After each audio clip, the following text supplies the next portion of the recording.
And we Lord. are in. Lord. What is going on, Lord. everybody? Welcome to the Lore and Gore podcast, Lord. episode 2. My name's Cameron Alexander. Gore. I'm here with Jake, I'm Genuine Jake. Possum. Lord. And today we're talking about one of my favorite horror movies. It's a good one. One of my favorite. It's called House LLC, directed by Stephen Cognetti. It is a found footage horror movie from 2015, and very low budget, But well done. but insanely well done movie. It just works with what it has, and it's just very spooky. It's found footage, but it's like not like Blair Witch, where it's like just the people holding the camera the whole time. It's like it makes it feel like it's real. Found footage, documentary style, mystery too. But It is a different mystery. documentary style from the previous movie we covered, Taking of Deborah Logan. Oh, for sure. Yeah. Because that movie is like a documentary crew of like students making a documentary. Yeah. That's why I said mystery, because it's like Mystery, yeah. a big thing kind of happens and you're wondering what happens, and the documentary people are covering it. But And it's like a documentary crew that's like interviewing news people, and it's like news footage, and then there's like a YouTube video right. uploaded. But you kind of got to go through the entire movie to figure out what Yeah. happens through the found footage. Yeah. So no spoilers, real quick. It's just like a friend group that puts on haunted houses together. Yep. And they put on a haunted house at this place called the Abaddon Hotel, and there's some sort of thing that happens there, some sort of emergency where people are rushed out, and I think some people die. Some people die. It says, like, the news knows some people die. We don't know but why, the public but doesn't know what actually happened. Yeah, exactly. And that's kind of the premise of the movie, is like the mystery of figuring that out. Mhm. And it's just an amazing movie. If you haven't seen it, I think anyone could get into this movie. That's The looking for a writing horror just movie. carries the low budgetness of it. Like, it's Yeah. a very well written, rounded story. Also, I feel like in a lot of horror movies, especially found footage, like the actors can seem a little bit less believable. But Yeah. this is just like a great Great crew, acting, great acting. yeah. Feels so believable. Great chemistry between the Yeah, actors for and stuff. sure. It's like just the type of movie that I think anyone can get into. Yeah. Where like it's scary. It's like definitely really scary, but it's not scary in like it's not like Hereditary, where it makes No. you feel awful, and Yeah. it's not like gory as fuck, where it just makes you feel disgusting. It's just like, It's interesting. and it's not like cheap jump scares. Right, It like right. genuinely Mhm. gets you on the edge of your seat. And it's very interesting. I feel like the mystery aspect of it like makes you like, what's happening, what's going on, and they constantly feed you slight information over and over and over Yeah. through the documentary and the found footage of it. Definitely. Like, it gives Yeah. you piece by piece, like, what's going on. Yeah, And it's like, yeah. And it really makes it feel pretty real. for sure. It's not a 100% real movie. Like, there's, what's the word? Like, not extraterrestrial, but Yeah. spooky shit yeah, involved. not like super paranormal. Paranormal. Yeah, paranormal. There's paranormal stuff involved. For sure. So, like, don't go into the movie thinking it's, like, real. But it, like, helps. It makes it feel like a mysterious paranormal thing is happening in real life. For sure. Which, like, adds to the spookiness 100%.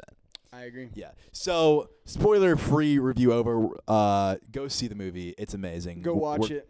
We're going to break down the plot right now, go through a little bit of scene by scene, and talk about each element of the movie. And then, in the end, we do our Lore and Gore score.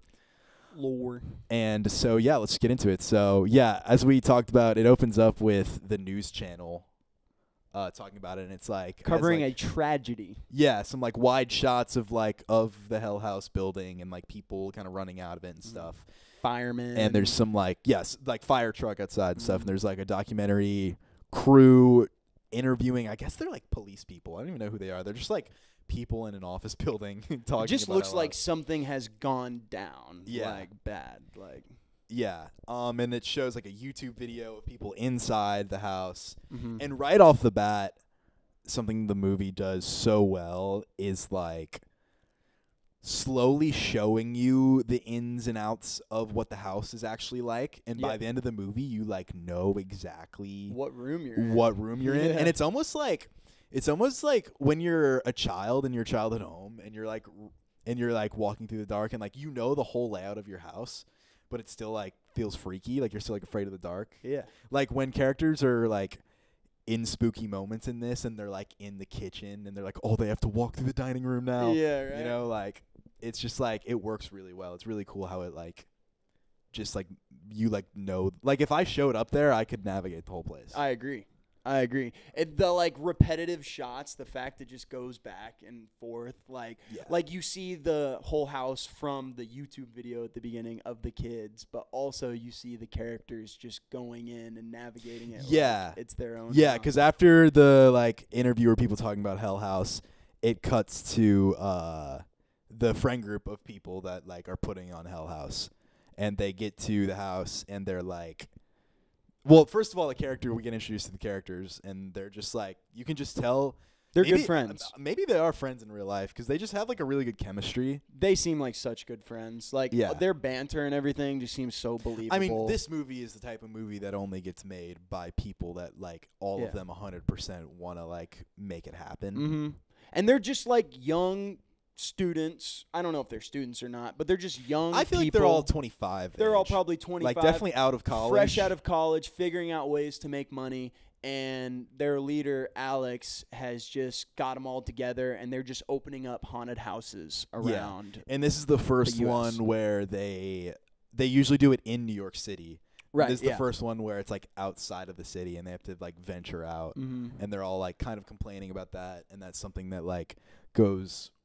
We get, like, more info about that, like, as the story goes like on. the characters get a little more paranoid because they're like, is this going to work out like it has back home and stuff? Right, It's like a big trek. It's a new thing. Right. And that's kind of the fun part is, like, it's like a job they're all doing and they want to make it happen, but they're also not just coworkers. Right. It's, like, a really fun and, like, complex just, like, relationship that they all have. Totally. But so, yeah, like, they get to the Abaddon Hotel, and it's, like, just this abandoned, old, dirty hotel, and they're exploring it. And that's, like, where you get even more of, like, learning the ins and outs of it. Because, I mean, you basically get a whole tour of it. Literally, yeah. And I like how you get it pre them setting everything up and stuff. So you just get, like, the fresh, old, abandoned Abaddon Hotel, like, at first. You know what I mean? Yeah, you basically just get the whole rundown of the house. And then they go into the basement. Yeah, they go into the basement, and there's literally just, like, a pentagram on the wall. And the head guy, crosses. Alex, is like, isn't this awesome? Yeah. You can tell the rest of the crew's a little uneasy about it. Yeah. But he's like, let's just leave this up. Like, it's pre-decorated. I also forgot to mention they're filming. This is, like, where it fully enters.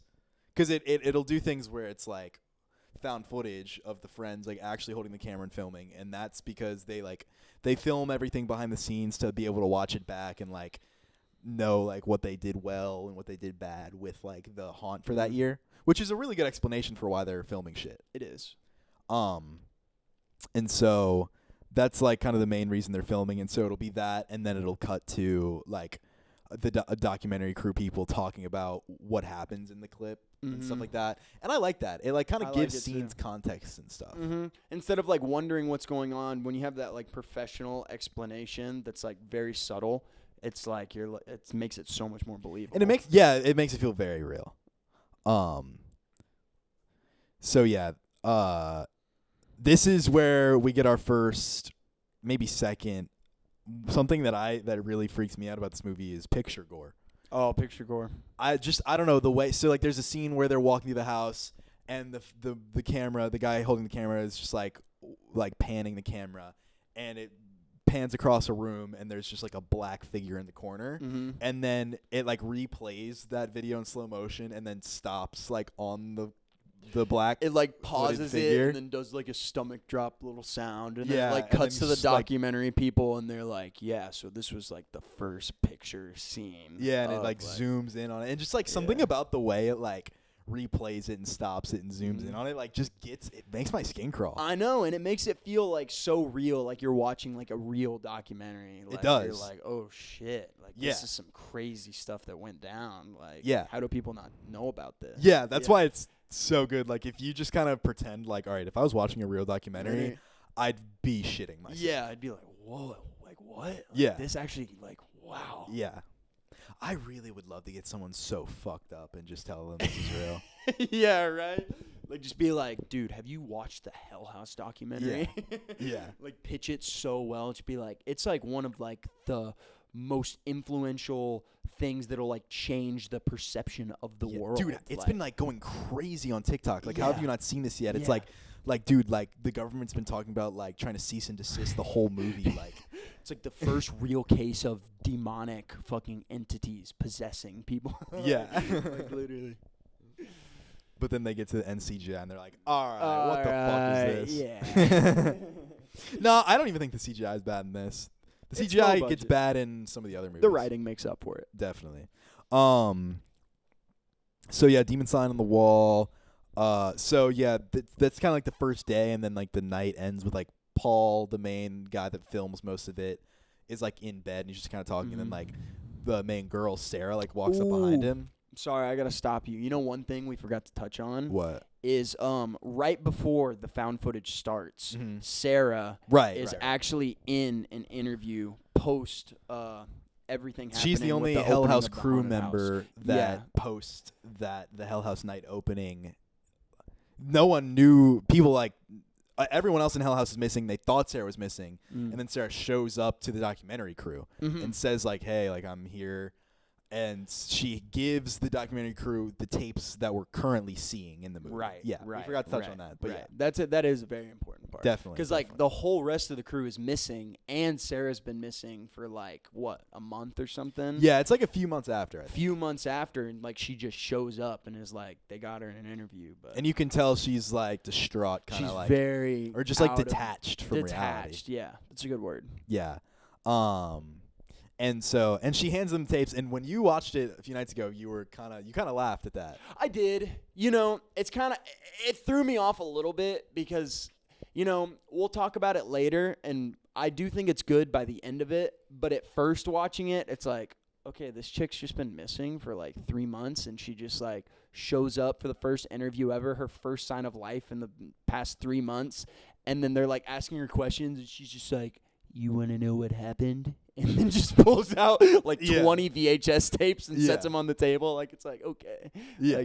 Like calm down a little. Like, you could have said something earlier or something, or gone to the police with this, or, you know. But it's like, but it's really not like goofy. Well, it's not goofy because of the ending, which we'll get into later, which makes it make sense. But like, if Sara was like a real person, you know. But the documentary crew would be like, oh, sick. Like, we got this before the police. Like, they wouldn't even want to show the police first. Like, they'd No, watch they it all. wouldn't. They'd be obsessed with it. I'm just saying, and it does tie in and make it good, but like at first, not knowing anything about Sara, like having that happen is like, what? Yeah. For me at least. Yeah, but I can also understand like a distraught person not knowing what to do and just kind of like having all those and like tapes. technically not really knowing everything on the tapes. Like she probably hasn't watched them. Just like being scarred and just like having all of them and not having any of her friends and not knowing what to do. Yeah. I like that too. I don't think it's like really goofy, but it's like I think it can go either way. when you've seen the whole movie, it is kind of easy to just I don't know. I think it can be when I've seen the whole movie, I feel like it's better because of the ending and the twists and stuff. But like without seeing it, I'm like, what is this chick? Yeah. Why is this I think the first time I watched the movie, I was seeing the whole movie through the documentary people's eyes at that point. So when she put the tapes on the table, I was like, if I'm a documentarian, like that's a gold mine. This is gold like, mine. I'm about to like my whole project is made. Like facts. Because these people are trying to figure out what happened. They don't have like anything to go off of. And not only did they get the interview, but they got the whole tapes and everything. Which, if you're a demon trying to lure people into your haunted hell portal, like that's the perfect way a demon would play on your like let's get on your this like out desires. There. Yeah. Which is I like really that dope. actually. That's some crazy fucking that's something like the future movies do well too when it delves into like other people, like why they do certain things. But so that's how it gets started. But so we had to backtrack a little there. But so Paul is in bed, and then that girl Sarah's like behind him, and she just like I guess is sleepwalking or whatever. And it's like creepy or whatever, and then she walks out. Yeah, Paul's just talking horny talk, and then all of a sudden he sees random fucking black girl like walk into the fucking room. Well, Shadow. She's not, sorry. Yeah. She's not. She's a white girl, Yeah, but he thinks it's Sara. We don't even know if it's Sara or not. But yeah, we think it's a demon, but he turns around and is like, oh, Sara. Sara? Yeah. But so then the next morning, he films her ass when they're laying in bed. Yeah.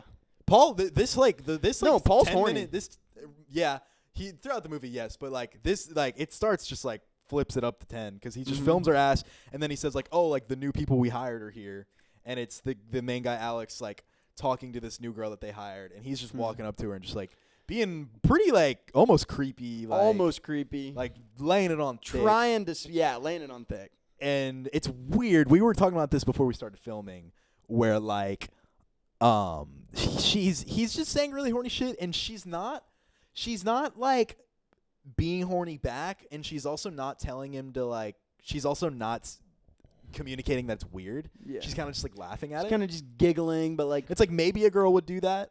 Yeah. But I feel like with the lines he said, it seems like she should either back him off or like they should hook up later. Yeah. Yeah. And like none of that happens. No. It's like I kind of feel like if they are going to do that, like they're obviously just trying to do it for laughs. Yeah. Which makes sense, and it is funny. But it is kind of like, all right, well, like I feel like she should like roast him. Yeah, or she should be horny back. Yeah. It's like kind of a weird middle thing where I'm like, why, like, where? I don't know. I just don't think that's another the good best thing about that scene is that she is a local, and Paul, or I can't remember if it was Paul or Alex, starts asking her some questions about the lore of the Paul starts hotel. asking, and Alex is like, shut the fuck up. Shut up. Because he says, like, oh, you saw the pentagram? Like, we didn't put that there. Yeah. And Alex is like, what the fuck are you saying that for? But she, like, knows a little details about, like, it's the like hotel. an urban legend kind of thing of, like, yeah, apparently this guy, like, owned this hotel, and, like, apparently he, like, killed some people or something. And then it cuts to the documentary crew saying, like, basically explains the Abaddon lore. Mm-hmm. You want to explain it or me?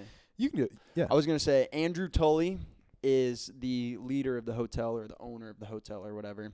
And he basically had a satanic cult that worked for him or stayed there. I don't really know. But their goal was to do like a ritual to open a portal to hell. But we don't know if it worked or not. And the last thing we know is that Andrew Tully hung himself in the dining room. Yeah, and that's picture gore. Yeah, that's some good picture gore. Pretty good picture gore. Yeah. Logan Paul, Japanese Forest, picture gore. Yes, definitely. And that is lore that we get a fuck ton more of throughout the next 3 movies. Mm-hmm. Which I think is good. Yeah. Or at least that's another thing I wish we said in the beginning is that all the sequels to these movies are really solid. I agree. They're all worth watching. I agree. One thing I want to say is that like when I watched the Hell House movie for the first time, I thought it was pretty good, but I didn't think it was like one of the best things I've ever seen, but I thought it was a good movie. But then after watching all the rest of the movies and rewatching the first one, I just like felt like I got such a better understanding of what was happening, and like it made it so much better. Like I was just so locked in on every detail. Definitely. That like I don't know, I loved watching it a second time. Definitely. Yeah. Yeah. So yeah, we get that lore, and we really don't get any other reference to it until it just starts happening in the end. Yeah, literally. And they barely even explain it. Like, you have to watch the second It's one. interesting how all of the sequels really go fully into the lore of the house. Mm-hmm. And this first one really is just all about the group of friends. Like, for sure. You know? For sure. And the sequels, like, go back to the group of friends a lot, too, which is all really cool. Mm-hmm. But, yeah, it's pretty interesting how this one's really doesn't... This one, like, it really is lore. And then the next ones, like, make the lore, like, the main story. Yeah, I feel like the first one's, like, feels really realistic, believable, and you kind of got to, like, figure out what's going on. And then the second one just straight up gives it to you. Yeah. Like... It gives it to you, but in a really dope way. No, I completely agree. It just, like, lets you know things. And then, like, it's so cool that it's almost like they planned out the second one, because when you rewatch the first one, everything that happens in the first one makes sense. Yeah. You know what I mean? Yeah. I think they planned a trilogy when they, first made it. I'm pretty sure. I think they did, too. So, yeah. So, after that, this is pretty much where we get the first full-on spooky scene with the clown at the top of the stairs. The clown. Which, I mean, yeah. The clown. So, like, the Paul guy sees the clown at the top of the stairs, and he's just, like, thinks it's one of his friends. He's like, I don't like the clown. Yeah. I don't like the clown. No, it's a very scary clown. The clown fucks with me. Clowns are overdone in today's day and age, but it's a scary clown. Oh, but they do it so good. Yeah. I think they do it so good. Yeah. I think the clown scares, just for me, like, best scares of the movie. Yeah, even I mean sure. just the design too. Yeah. The way it's like a dummy, it's like a perfectly done dummy to where you can't really tell if it's someone wearing a suit or if it's a dummy. And you just never know if it's going to like jump at you. Mm-hmm. And that's really one of the best parts is it never does. It never does. But you still are like, what the fuck? And it never really does throughout all of the movies. I know. It just like is there. In this movie, I'm pretty sure it turns its head. Yeah, you see it. Which is even scarier. But you don't even see it turn its head. It just like the camera goes away. No, and it then does. comes back. It does when they're like trying to get out and. Or no, that's the second movie. That's the yeah, second movie. I think it literally just like Paul looks away when Yeah. they're looking around the basement, and then he looks back, and all of their heads are turned. He's like, "What the fuck?" Yeah. That's kind of the cool thing is like this movie doesn't move at all. The second movie like turns its head once. Mm-hmm. You know, Like you actually see it move. yeah, Yeah, that's crazy. You don't see it move once in this movie, like Yeah. physically move. Like Yeah. it cuts away and then yeah. Because Because Paul sees it and he's fucking around and he like looks down the stairs or whatever, and then he looks back and it's gone. And he's like, oh, like my friend snuck away from me, I guess. And then he walks into like the room where his friend is, and his friend is just there, like not in the clown suit. Like there's no way he would have been able to like do that so fast. So instantly, Paul fucking loses. Paul gets tortured in this movie. I didn't even realize that until we just like took some notes and watched a yeah. recap. Like every single scary scene Is on Paul. happens to one character, which is pretty crazy. Who ends up getting possessed. Yeah, yeah. It's classic Vicky. Because then, like right after this scene, so Paul like freaks out, Yeah. and they watch the footage back, and they're all like, "Oh, how'd you do that, man?" Yeah, they just like think he's fucking with them. Yeah, which like makes sense. It does make sense. Because like if they were all running haunted houses, they probably would just fuck with each other. And yeah, shit. because before like Paul realized all that shit's real or whatever, it feels like Paul thinks that they're fucking with him. Like Paul thinks Tony's in the fucking clown suit. Yeah. You know what I mean? Because like friends fuck with each other, especially if they're opening a haunted house. Of course they're gonna try to scare the shit out Yeah, of each definitely. other. Like Yeah.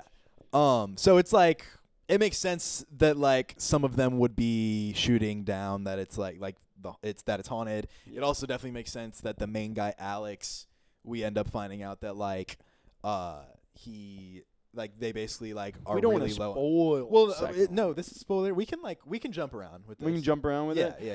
Okay, then that's one of my favorite parts of the whole fucking thing. Honestly, What? is the fact that like Alex? I don't want to spoil like the sequels. Oh, okay. But then we I can won't say spoil the that. Then I context won't of say this that. movie. Okay. What were you gonna say? My But bad. basically, just that like we basically know that the funds are really low, like in this company, and Alex is like they had to move out of the city to do this because they couldn't afford anything else, Mm-hmm. and no one else really knows that other than like Alex and Mac. Mm-hmm. And so it makes sense that Alex is just shooting down every problem. Or anything. It also, you need, like, I feel like a lot of fucking little companies like that need a guy like Alex. Definitely. Just because, like, he's thinking in his brain is making it work no matter what. Yes. Like, everyone's problems, he's just trying to just, like, not make them problems or solve because he needs to make this work. Definitely. You know? Definitely. That's why he shoots off, like, the fucking satanic shit in the basement or anything. He doesn't want to have any fucking Because that's one of problems. the biggest nitpicks people have with the horror genre in general is like, okay, if one spooky thing happened to me, I'd just be fucking out of here. Right. And it makes sense in the context of this movie is like, well, they would all probably play pranks on each other a lot, and this guy, like, they have to make this work because it's their business. Mm-hmm. And they'd probably try and find a different fucking spot or something or anything like that. But, like, Alex is like, we're in this. We paid for it. Like, we're making this work. Yeah. Like, he's the defining, like, fucking Yeah. And makes so everybody stay. Right. Yeah. And so right after that scene, we get another scary scene, which I honestly think if we ever made a video on like our scariest scenes or like scenes that deserve the most praise, I think this is one of the most creative scenes. Strobe light? Yeah. Yeah. I think it's just one of the most creative, genuinely scary scenes that, again, isn't like over the top gore or over the top fucked up. Just genuinely a really good idea that gets you on the edge of your seat. Mm-hmm. So it's like strobe lights. They're testing strobe lights for the haunted house. Yeah. And like every time the light blinks, the like mannequins in the room are like in different positions. Mm-hmm. And sometimes there's like extra mannequins Yeah. there. And even Paul in the room, he's on like a headset or radio with Yeah. the other guys. And he's like, guys, how many mannequins is there supposed to be? How many freaks we got? Yeah. And they're like two. Or like 3. And there's like four. Obviously like 4 that are just like interchanging. Moving around. And then it actually freaks him out so hard that he sprints out of the room, climbs over the bar, falls, and then just starts throwing up everywhere. And which is also really... I don't remember where I heard this, but from what I've heard, he actually did throw up in real life. Really? And it wasn't planned. That's crazy. Because, like, the strobe lights just gave him, like, nausea. Nausea? Yeah. That makes sense. Yeah. Wow. That's crazy. So that's, like, a really cool little That's addition. a good fact. But it also makes it grosser because we watched real puke. Real puke? Yeah. So, yeah, at this point, the group is starting to tweak. Honestly, I feel like it's just the tweaks mainly coming from Paul because obviously we know how Alex is. But Mac's like Alex's second man, and he is just going to the scene with when he talks to Tony. I guess Tony's freaking out too. Tony's freaking out a little bit. Well, I think after that scene, the documentary people, it cuts to the documentary people, and they are starting to question Alex. Yeah, they basically allude to like Alex running the group thin, and like it kind of seems like he mainly cares about the business and not like the well-being of like the people there. Totally though. And then after they say that, then we get like a full scary scene of like the clown is downstairs and then Sarah sleepwalking and staring at the fucking right. After that scene, then like the whole group's tweaking. Because even Mac's holding it together, but Mac is still like something's fucked. Right yeah, because he was with.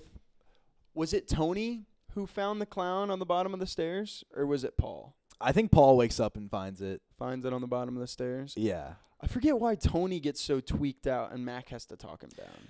Tony and Mac, because after Paul basically gets like killed or possessed, it's just Tony and Mac. And Tony is in the basement and sees the 3 heads move or whatever. Oh, that's right. Yeah. See, no, you are right too. When we were talking about this, you get lost in who's. It's behind pretty the easy camera. because since it's like first person and it's like it's all like white guys where like their voices are not insanely distinct. Like their characters are different. So Paul gets down bad after he sees the girl when he goes underneath the covers, right? Right. Okay. Down bad, yeah. He just turns into like a shell. Literally. Yeah. Just sleeps all day. But we're jumping around too much, I think. Yeah, you're right. So like we get that scary scene of the clown downstairs, and then Sarah's staring at the wall. And they like shake her awake, and they like start freaking out, and then she the clown starts is freaking like, out. Yeah, they turn around and like the clown is in another position, right? And they like the clown's just gone. Right, but then doesn't it come back to a different corner or something? I'm not sure. I feel like they just like it's gone, and then they go look in the basement. It's in the same spot, and they're like, "What the fuck?" Like, right. I think that's what happens. Yeah. So then after that, they find someone.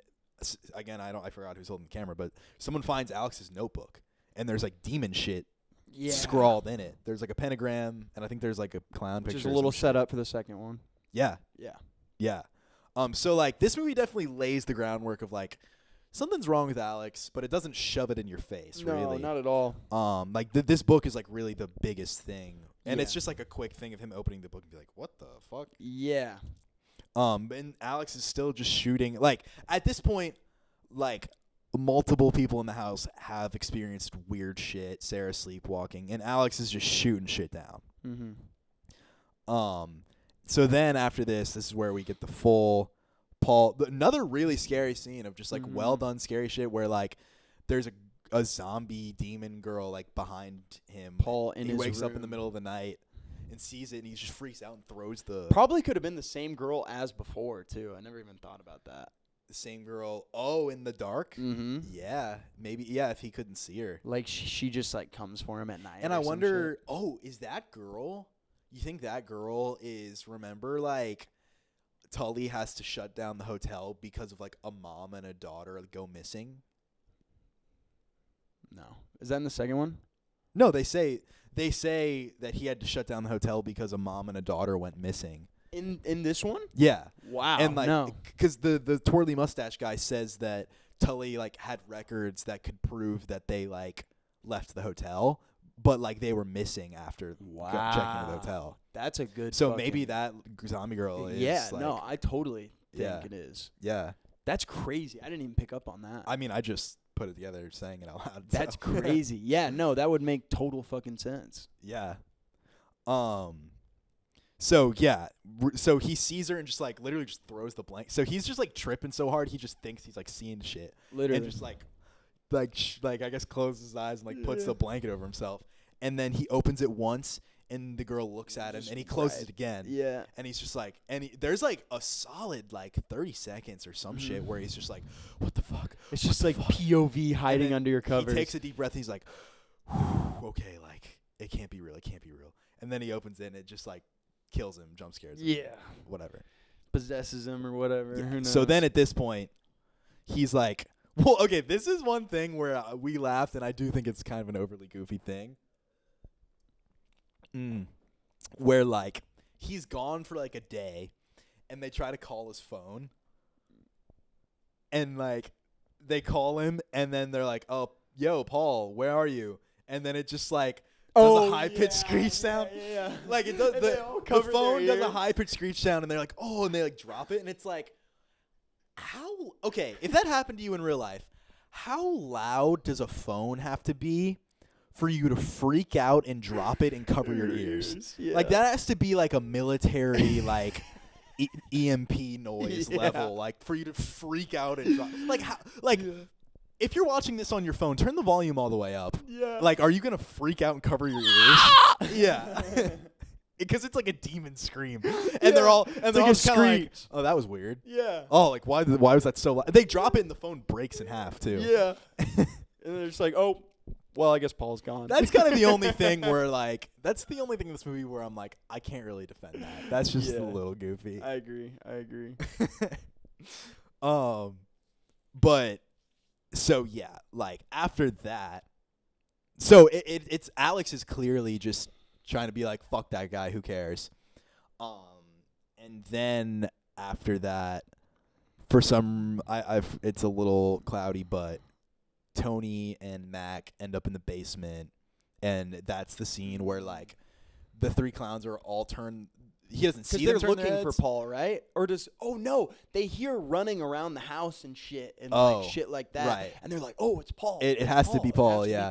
And so they go to the basement, and all the three clown heads are looking one way, and then Tony like turns around and looks back, and they're all like shifted and looking at him. He's like, the fucking heads moved. He's like freaking out. And then Max just like knows how it is, and he's like, Tony, listen, like, this ghost stuff, everything, like, do you believe, or I don't even think he says, do you believe in it? He's like, I don't believe in it. He says, do you believe in ghosts? Oh, really?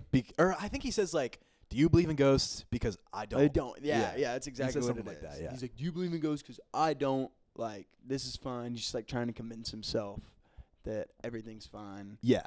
And talks him down a little bit and all that. But a genuinely scary scene. I feel like the darkness in the basement in that one really fucking gets you on But edge. you definitely see Mac being, like, a very, like, he's like the rock of the group. Like, he's keeping everyone chill. Yeah, he's like Alex. Or he's trying to calm him Alex's down. Sidekick, like, for sure. Yeah. Like. And so after that, Tony is fully freaking out, and he's just like, okay, like, fuck all this. They find Paul, and Paul's just a husk of a person. Literally. And Alex is still just shooting shit down, and Tony's fully like, how the fuck are you, like, not seeing this right now? Like, fuck you, I quit, and just leaves. And then Mac chases it after him, and he's saying, like, Tony, like, dude, okay, like, I have to tell you something. Like, you can quit if you want, but I still, like, I just have to tell you this. And then they don't. And the camera cuts, and you don't hear what he says. Yeah. And then it cuts to, like, they're, like, in a field in a sunset. And it's a little cheesy. It's just like, okay, why are we, like, in this sunset field? I don't know why the writers, like, try to hide the fact from you, which I don't know if you want to spoil it. We can say it's the second one. It's not even something worth keeping it from a spoiler. It's not. It's what we already said of just like they don't have enough money. They're young kids. They don't have enough money. This is all they got going. Like, this is their job. This is their lives. Like, they have to do it to provide for themselves. If they like don't do this, they're just gonna completely go under. But it like almost like that's not enough of a crazy like story beat to like not even say it, but the fun to like try to hide it. So when I think about it from the writer's point, though, because like me, you, and Kat thought this our first time watching it, or at least I did and Kat did, but like it's like it cuts out to like make you think that it's like some like destined higher power thing. It cuts out and makes manipulating them. You're supposed to think like that there's stay in the house and everything. Yeah. Like I don't know if the writers were like trying to make it ominous and trying to make you think that instead of it just being like a realistic thing. That's why they don't say it. But yeah. But even if it is supposed to be a haunted thing, you still want to know what the haunted thing is. It's just confusing, I think. No, it is confusing. It's so confusing. That's like the phone thing is like just kind of goofy, but that's the one like plot hole. Yeah. Maybe it's not a plot hole. No, I'd consider it a plot hole. But yeah, it's just like, and then like by the time you figure it out in the other movies, you're like, okay, that other scene is still bad. Yeah, it's like why? Like I know why, but the scene is still like no, yeah, but they should have just had a conversation with Mac and Tony, being like, "Dude, this is all we got, man. Like, we're poor. Like, we gotta make money off this to pay rent." Or like, and you would feel for the characters more, right? You'd be like, "Shit, like like this is all they got." Yeah. So after that, they're basically like, Tony is like, "All right, man. Like, if you're staying, then I'm staying." Yeah.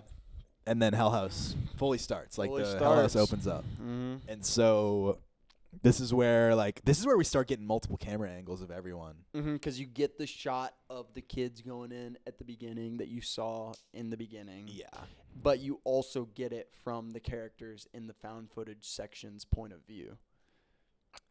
Yeah. Yeah. Well, you get multiple GoPros of different people, I think, too. Well, that's what I mean. You remember the beginning when they show the kids walking through? Like, it cuts to that sometimes, but then it also cuts to, like, Mac's GoPro, Sarah's GoPro. Yes. Yeah, and so... Oh, and then this is a pretty good scene of, like, the girl that was getting hit on a shit ton in the beginning. Her role in in the haunted house is to literally get handcuffed in front of the pentagram that they found. Just literally handcuffed, not like fake handcuffs. She's straight up handcuffed. I don't know if haunted houses in real life do this, where you're just straight up handcuffed to something in a basement.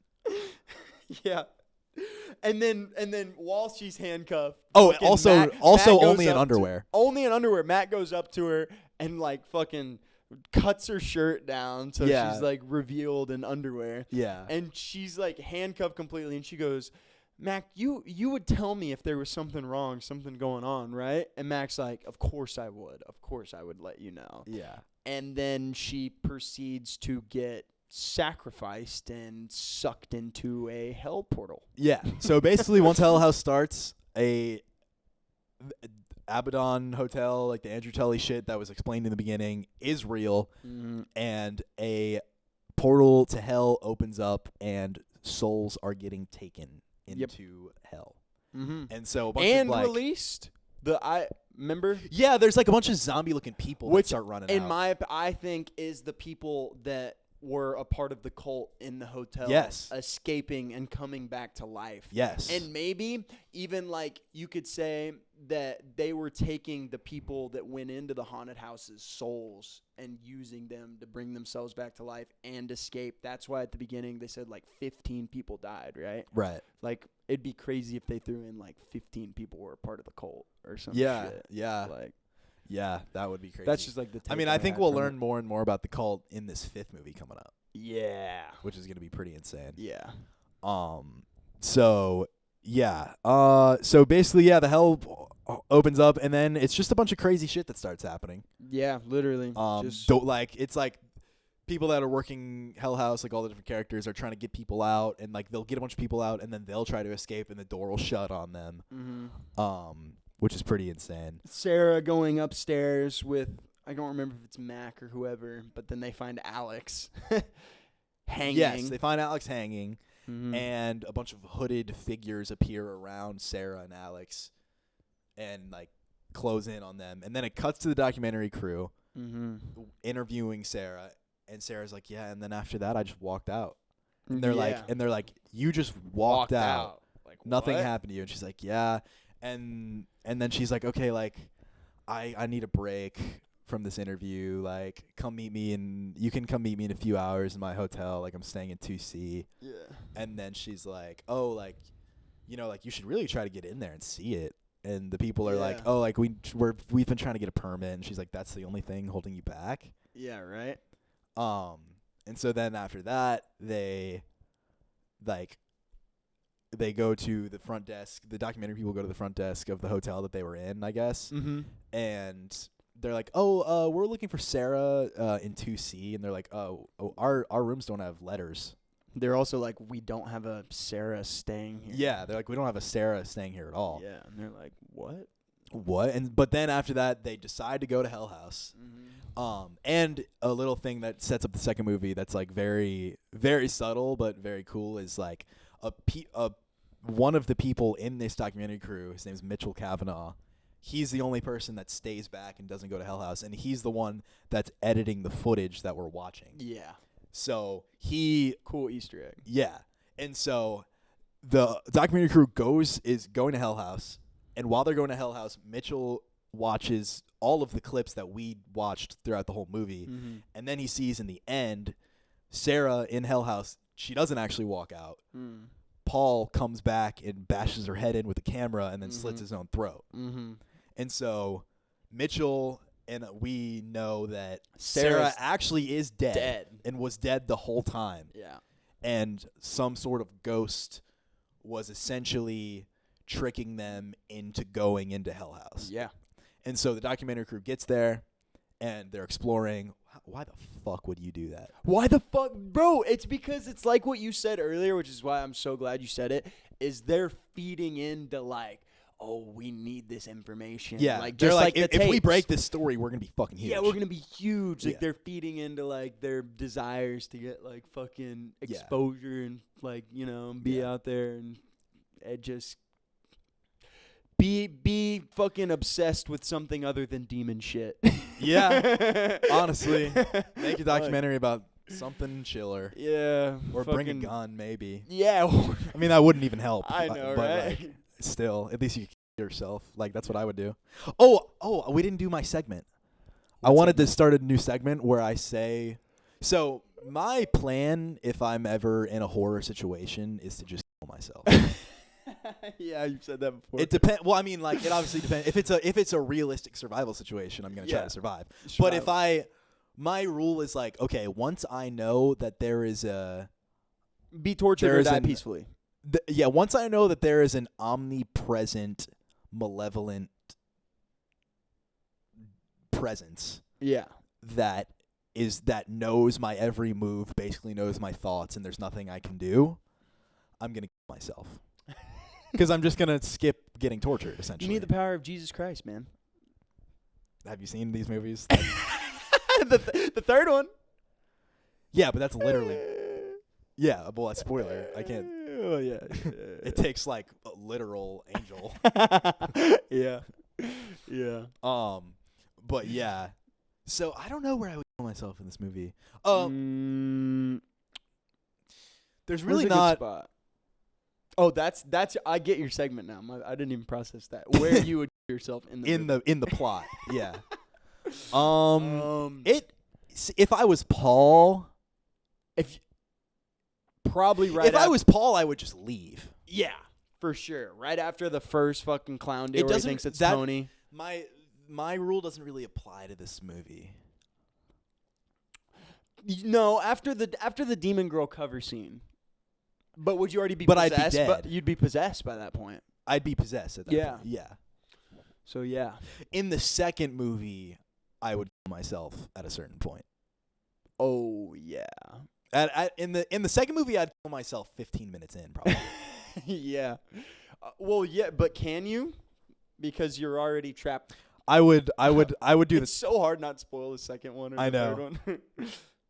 Well, spoiler alert. Yeah, spoiler alert. Click off now if you or turn the volume off. Or turn the volume off. Yeah. But like second one, you can't kill yourself because you're trapped in an infinite Abaddon Hotel forever with your friends.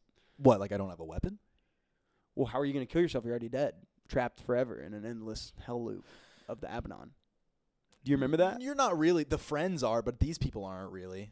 They're just getting tortured, and their souls are like. If I feel like if I killed myself. Yeah, but you have to be one of the friends in the movie, right? To kill yourself. In the second movie, not one of the friends, like one of the documentary people, like Mitchell and the girl and all that, and like the guy. Yeah, but we're planning out when you kill yourself in the first one, right? And you have to be one. I don't think I could. That's what I'm saying. Yeah, I was saying when I would kill myself in the second movie. Oh, okay. Yeah, I don't think you could in the first one either. I don't think I could. It'd either be leave or you're just fucked. It would be leave or die. Leave or die. Yeah. Leave or There's die. really not a point where I know I'm just getting tortured. Yeah, there's not. That also, you could say, is why it makes it so believable. Definitely. Because it's very subtle scares. It's, like, by the time, like, they're in a life or death situation, like, they can't really bounce. Because the haunted house has started. Yeah. They're trying to make money off of their job, and it's just fucked. Yeah. Yeah. But, like, Grave Encounters, like, once they, like, break open the front door and it's just more hallway. Boom. Yeah. Yeah. Yeah. Facts. Yeah.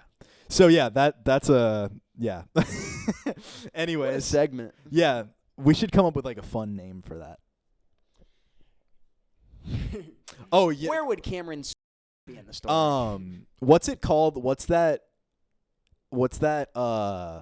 perk in Call of Duty where you like get killed and then you're down and then it's like you hold X for like Coward's Way Out.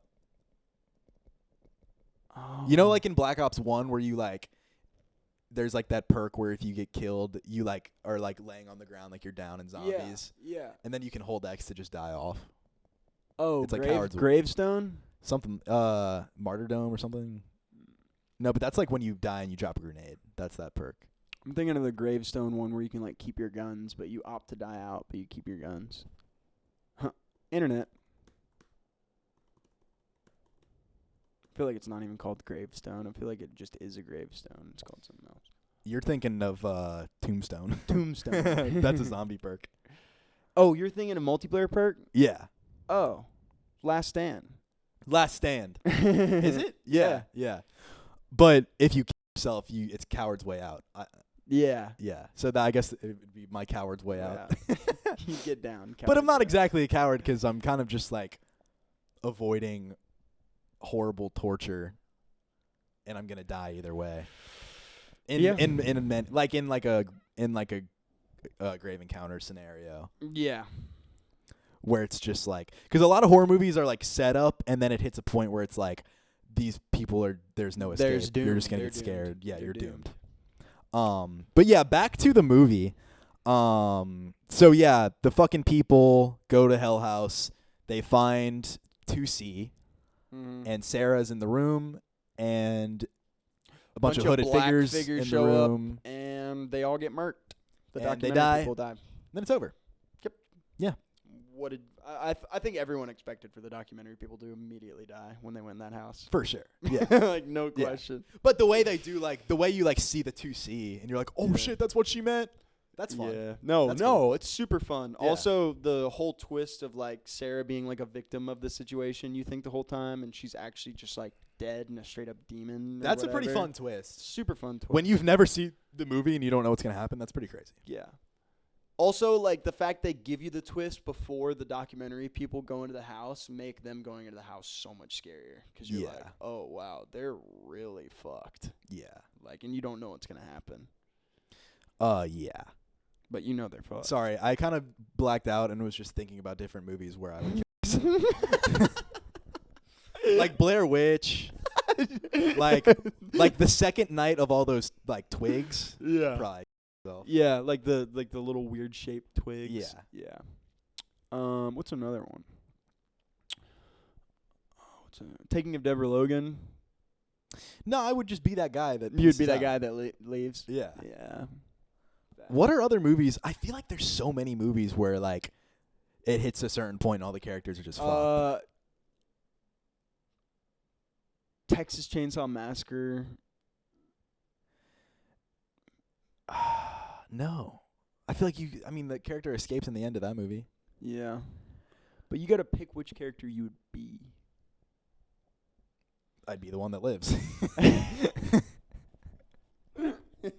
But I wouldn't even want to live then because you would just have so much trauma. Skinamarink. Yeah, I feel like you can't even get yourself in that. Yeah. Which is why the best infinite loop of all time. That is, yeah. Skinamarink is the best. When are we going to cover that all movie? time, dude? Soon. Yeah, dude. Whoever's watching this, let us know if you want us to cover Skinamarink. Oh yeah, I will we're going gladly to. cover We're going Skinamarink. to. Did you know? We're just gonna go off topic. The people that make American Horror Story are doing like a mini series on the Backrooms? Yes. Who told me that? Somebody told me that. I did know that. No, but I've heard they're making a movie on the Backrooms. Really? Yeah, I've heard they're making a movie. I'm interested to see that, I guess. But I feel like the reason Backrooms is scary and interesting is like because a mystery. It's because it's analog horror. Yeah. It's because it's like its own special YouTube thing that you have to like figure out. Yeah. Like a movie would be cool. A movie's not going to do it justice though. It's going to be like a fucking Five Nights at Freddy's movie. Minecraft trailer. Exactly. Yeah. Like, you know? Yeah. Like the reason that shit's interesting is because like it's something that's never been done before. Did you like the Five Nights at Freddy's movie? Yeah, it's fun. It's fun. I mean, I don't think like another reason Five Nights at Freddy's is interesting is because it's like lore. Analog. It's lore that you have to figure out in the video games. So like much. it's not a story that you tell through movies. Facts. Yeah. But like the movie just being a fun fan movie is fun. Fun. Yeah. I think if the Minecraft movie is like that, then it'll be good. I think they just needed to make it animated. Definitely. I think people in it just looks dumb. Well, and like the concept of I think if Minecraft movie is like the Mario movie, it'll be good. Dude, did you watch that movie? Yeah. I thought the Mario movie was fire. Yeah. I thought it was really It's fun. good. It's fun, and it's like, yeah, they implement everything from the games in perfectly. Yeah. Yeah. Yeah. You're Fucking right. anyways. Sorry. No, you're good. All right, well, we've been on a few tangents now. Let's get to our Lore and Gore score for House LLC. Lore and Gore score. Let me pull up notes. So, if you're new around here, our Lore and Gore score, we take a few elements of movies and storytelling that we find important, and we score them all 1 through 10, and then we get the average of all of those. I score it, Jake scores it, and then we add up everything and get the average of both of our scores combined, and that is our Lore and Gore score. Lore and Gore score. So what's our first category? Ooh. Whoa. Excuse me. What's our first category? Lore rating. Lore. That was something we talked about right before this, is are we going to talk about... No. Are we going to talk about the total lore of all the Hell Houses or just this first movie? I feel like we got to just talk about this. I think this movie has great lore. I think it has great lore too, but it's almost like... Obviously, the other movies make it better. For a normal watcher... here's the thing. If you like totally figure out all the lore in this movie and are like super interpretive or whatever, like it's fantastic. But it is a bit hard to like keep up with and figure out and connect it after your first time seeing it. Yeah, that's not necessarily bad though. No, I don't think it's bad. I think that makes it better because it's like a rewatchable movie. Very rewatchable movie, and for sure. I think I said something earlier about like the Friends. Like this movie has great lore, but it's about the Friends. For sure. And I think that's like lore is different than story. For sure. And the story of this movie is good, and the lore props it up perfectly. I'm giving the lore a solid 8. Yeah. Yeah. Or is that too much? No. I was probably going to go a little higher, but I think I need to chill. So I might go like 8.2. Okay, bet. Because, like, I mean, again, see, but like the second one, it's weird because the second one covers the first one so much, but the second one like makes the first one so much better for me. But like if I was reviewing the second one, I would give the second one like an 8.5. Yeah, I'll do 8 on the first movie too, just to like leave room. You can keep your whatever. I'll do 8.1. Do 8.1. I bet. Gore rating. So we use the term gore just in As terms scares. of scariness. Scares. 'Cause This it's movie just- has probably arguably This movie's the super scary in a best- really great way. best scares out of the whole series. I mean, too. I'm thinking... See, but the problem is like you compare it to Taking of Deborah Logan. I mean, I think it's... Does it scare you just as much as that movie? Yes. Yeah? I think yes, and I think the way it is, like, it's just such a well-done horror movie that I think stands above so many movies that have 10 times the budget. Fair. Very fair. I mean, I feel like I'm going to go, like, 9.2.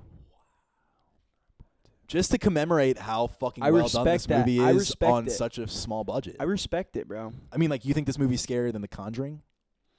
Yeah, but it's almost like you got to save the writing part for the plot rating. Because I feel like the plot... That's not what I'm talking about. Dude, the fucking strobe light scene, the clown scene. Yeah, no, that is what you're talking about. Yeah. No, you're right. I don't know. It scares me so much less for some reason than other shit. I don't think I can find. Oh, Reddit. According to Reddit, the movie was made for $25,000. Yeah, that's nuts. That's absolutely nothing. That's absolutely nothing. I agree. You want to know the Conjuring's budget? Probably like $2 million. $20 million. 20? Yeah. That's fucking nuts. And this movie's scary. I mean, Conjuring's scary. I'm not trying to shit on the Conjuring. No, when you factor in the budget, this movie did a great fucking... Like, the creativity of the scares is unbelievable. Right. To where you have to commemorate their fucking creativity. Right. I'm not going to lie.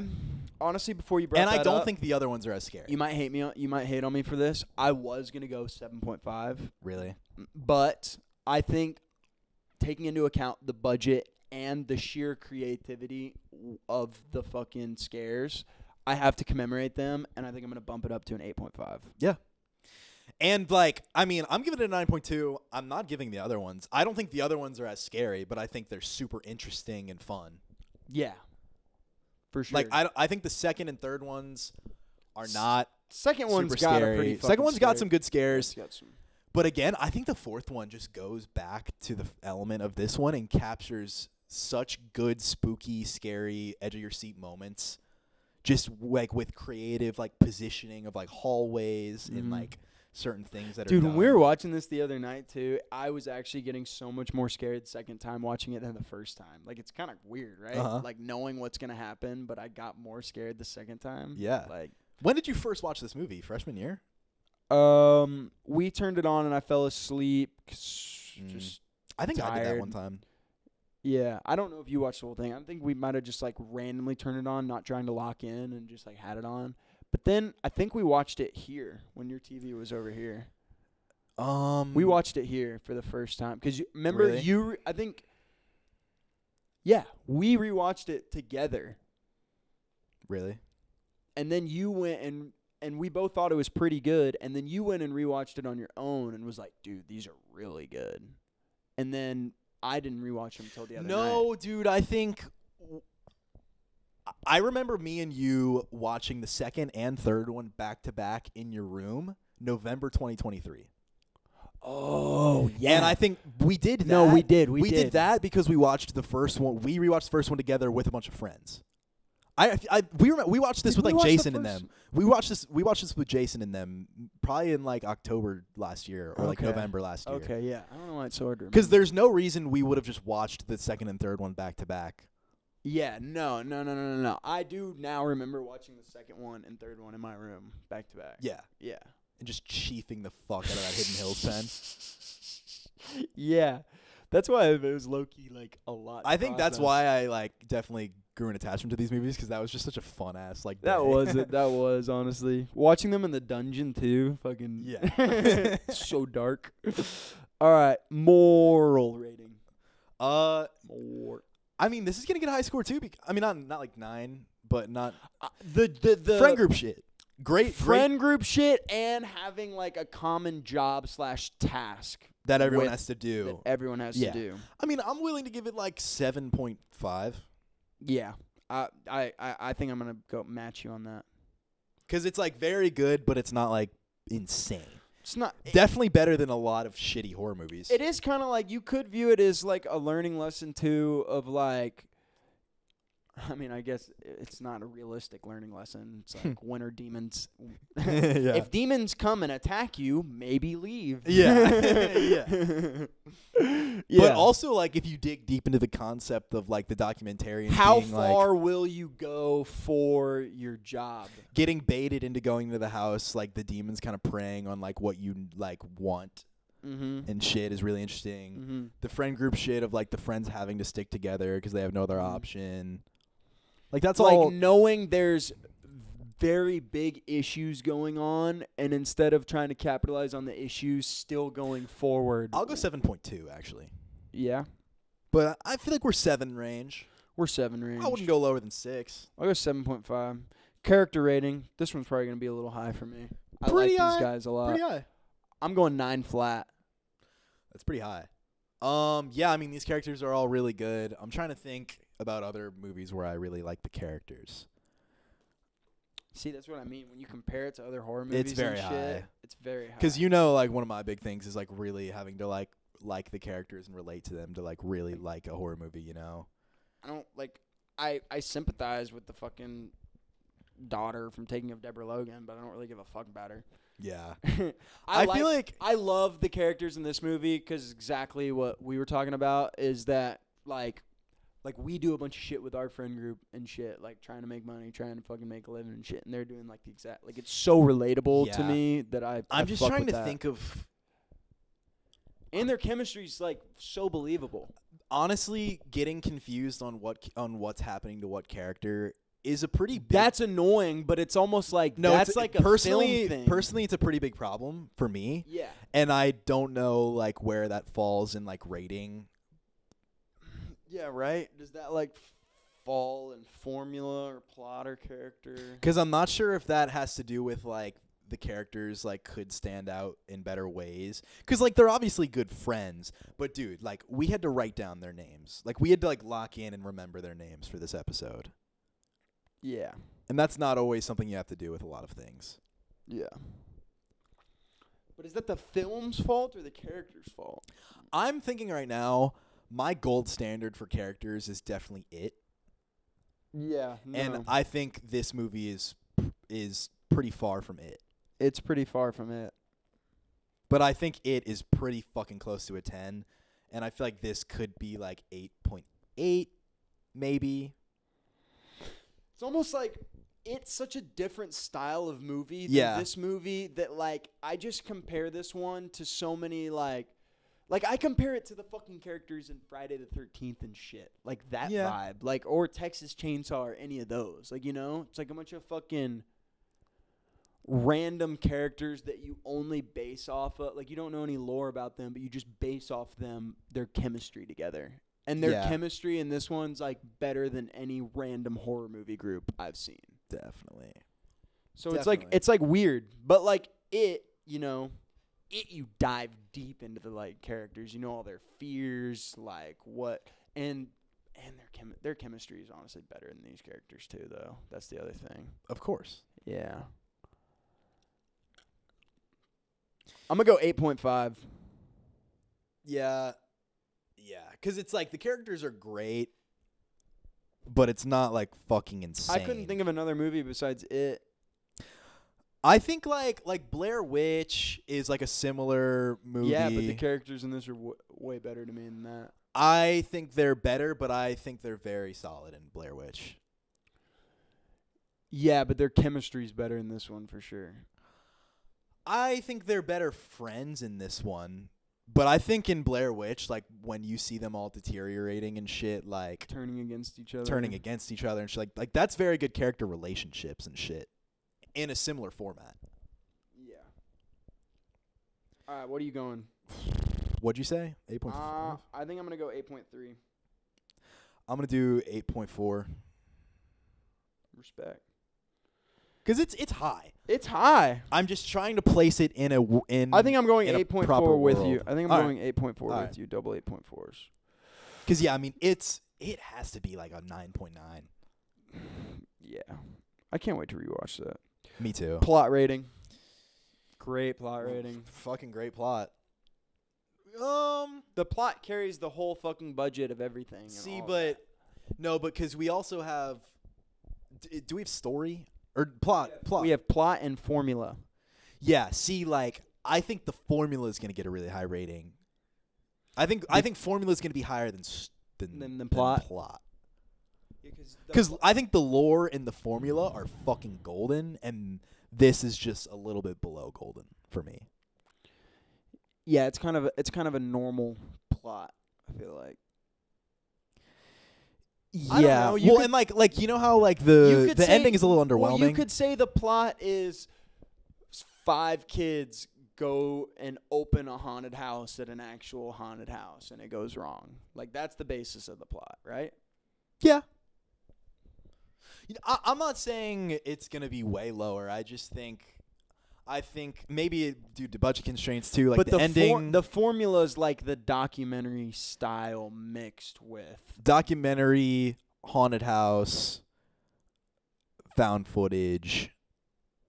That's all like that's formula the stuff. formula. Yeah, well, no, but okay. I feel like this is where we get into the element of like the end being a little bit underwhelming. Good take.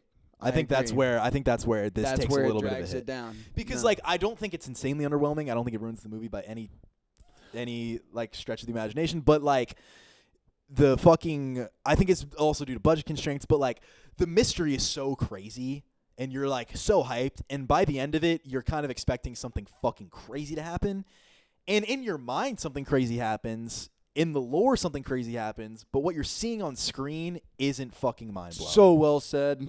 So fucking well said. I was literally going to say the exact same fucking thing. I almost interrupted you and said that exact same thing. Yeah, I completely agree. That's the only thing that does it. Honestly, the build-up, everything keeps you interested, feels believable and everything, but you're right. The girl slipping into hell.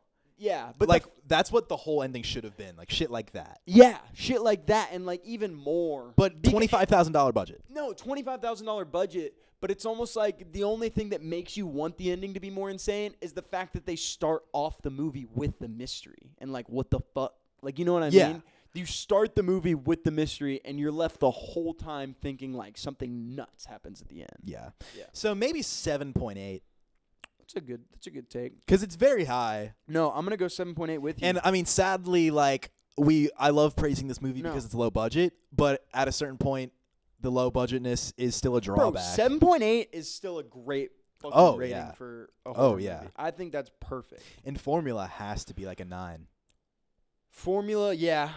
I mean, documentary style, yeah. I'm going 8.8, but you go 9. I think a 9 is worth it. I think I'm just balancing it out. I'm going to do 9.1. I bet. Just because, like, I want to give it a lot of credit there. Because, like, if I've watched so many horror movies at this point, but if someone comes up to me and says a formula like that, I'm going to be so fucking hyped to watch it. Yeah. I just feel like here's the thing that bumps it up for me, is there's a lot of other movies that are this formula, but, like, this one's just better. Like, you know what I mean? Like, think of Lake Mungo. Lake Mungo's this formula. Lake Mungo was... yeah.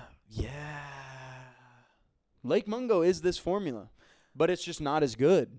So, like, what makes this movie... I think it's weirdly a similar problem, though, where the ending doesn't hit insanely hard. Yeah, it sets up a crazy mystery, and it doesn't... But, like, it's almost like... Why does this one make it more interesting? Honestly, though, I think Lake Mungo is a really good movie that we watched under the wrong circumstances. I think we watched that with a bunch of our other friends that aren't super, like, into watching movies, and, like, they wanted to see something crazy fucked up. I think if we watched that movie under a different context... We weren't talking that whole movie, and I honestly wasn't paying attention to anyone else being there, and I thought that movie was so slow, and I was so uninterested at everything. Dude, I think we should watch it again at some point. All right, I'm down. I'll watch Insidious again if we watch Lake Mungo Deal. again. Because I don't think we'll go, oh my god, it's insane, but I think we'll give it a lot more credit. I honestly do. That. I honestly do. I don't know why it was so slow to me. It is slow. So slow. I think it's slow, but that's kind of like the movie. Yeah. And I think us being in a room of friends and we want to watch like something literally crazy. the one thing I remember about Lake Mungo was like a shot of them pulling that girl out of the water and she looks like fucked. Yeah. That's like all I remember. Yeah. I don't remember anything else. It's been like probably around a year now. Yeah. I think we got to give that a go. Maybe we'll cover it. All right. Well, but anyways. average these up. Wait, did I score the end? 9.1? Yeah. All right. All right. But I feel like we weren't really done talking about formula. Because I honestly I no, think, keep talking about no, it. I think you brought up a really good point. I do think Lake Mungo is like a similar formula. Very similar. But okay, let's describe the formula of Hell House. The formula of Hell House is found footage, but not only found footage, like but documentary style, documentary mystery, and it's a different documentary mystery from Lake Mungo because Hell House pulls like YouTube videos and news people and like city figures. Yeah. It really tries to make it like an urban legend mystery. Lake Mungo is like a mystery that a documentary crew is unfolding. Yeah. And it's like a family mystery. This is like an urban legend mystery. mystery. The thing that makes the Hell House formula way better is that there's way more found footage in Hell House than Lake Mungo. Yes. Lake Mungo has too much documentary, and Hell House has the perfect amount of documentary in it that supports the found footage. And a lot of other movies don't. No. Like the ratio of documentary to found footage is perfect in Hell House. Yes. For sure. Yes. Yeah. That's why I got to go 9.1. I agree. I don't think I think you can do whatever score you want. Like, I think that's very fair. Yeah, 8.8. Yeah. I think that's pretty high. Yeah. I just think personally, and I mean, I like these movies more than you probably. Yeah. By a tad. I respect them and fucking enjoy. Like, honestly, I really didn't as much as you before we watched it the other night. And then it's like I was remembering all the lore and everything from the second one, then third one, and fourth one. And I think by the time we get to the fourth one again, I'll be sucked You're going to be really sucked in. Yeah, I agree. All right, let's average these, bro. Yes, calculator. Do you need me to? Yeah, help? You calculate. 8.2. I thought that was going to be so much higher than it actually was. I saw like 9.98 in the thing. I was like, oh, shit, it's going to be a 9.8. No, yeah. 8.2 is very fair. I think this movie's an 8.2. I agree. Especially on like horror movie, like easy 8.2. Yeah. I agree. It's up there. And with I mean, the way our best. score thing is supposed to be like our brains combined. Yeah. Like I feel like that's you like would our rate brains this, combined. You would give rate this movie like an 8.7, and I would probably rate this movie like a 7.8. Yeah. Don't you think? Probably around there, yeah. Probably around those. Yeah. But yeah, I mean, I think this is a super fair score. I think it's one of those movies that's like it's not The fucking Shining. No, it's not like an absolute classic, but I think But it's such a fun watch. No, it's such a fun watch, and it's so like I respect it so much just based off the budget too. Yeah. Like sheer creativity goes so far. Yeah. Honestly. It really does. And the writing like makes That's why I up love this for- movie. Yeah. Yeah, the writing, yeah. The writing too. Yeah, and like you can just tell watching this movie that somebody that wanted to make a movie tried their fucking hardest to make a movie with whatever they could and just had a great idea and just made it work. For real. Yeah. Like honestly. Is it the first documentary style horror movie? Did they come up with that? No, because Blair Witch is. Blair Witch came out in like 96 Yeah, or something. But Blair Witch starts with like one dude going, "This is the found footage," and then like he doesn't ever come up again. But the people making it are documentarians, and it does start with them the people saying documentary shit and interviewing some people. Oh, does it? Yeah. Oh shit! I don't When's the last time you seen Blair Witch? 5 years. Dude, we got to cover that because there's a reason like I bring it up and like it was so popular. Like beyond the viral marketing, like that movie's fire. No, I remember it being. If you good. haven't seen it in 5 years, we got to smoke and watch it because you know what's weird? So I remember. I guess when I watched it, I was young and I was like, "Oh, I'm so mad that they didn't put the actual witch in the movie." Yeah, like that. I remember. That's all I remember thinking. Yeah, you need an older brain. Yeah, for that movie. I agree. For that movie, I agree. No, I honestly. I watched agree. it with Hop recently, and it was really like within the last year, and it was fucked. Like it's so fucked. No, it is. But yeah, that's 8.2 Hell House LLC. Thank you for watching this episode. Thank you. And yeah, go watch the movie. We'll see you in the next one for maybe episode 2 or Hell 3. House 2. Hell House 2, maybe. Hell we'll House cover 2, next. episode 3. Yes. Yes. And, yeah, peace out. Peace.